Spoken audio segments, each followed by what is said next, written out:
சுட சுட கார சேவ் இப்படி ஒரு தடவை செஞ்சு பாருங்கள். இதுக்கப்புறம் கடையில் எப்போவுமே வாங்க மாட்டீங்க. அவ்வளோ டேஸ்ட்டாக ஃப்ளேவர்ஃபுல்லாக இருக்கும்.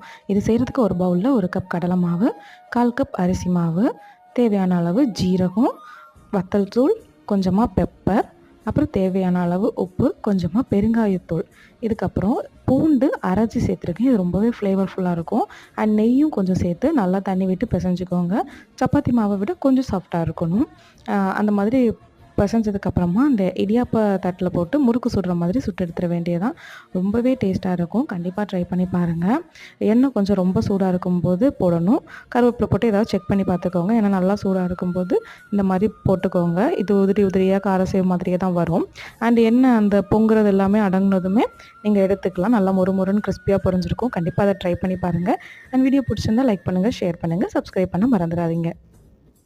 தேங்க்ஸ் ஃபார் வாட்சிங்.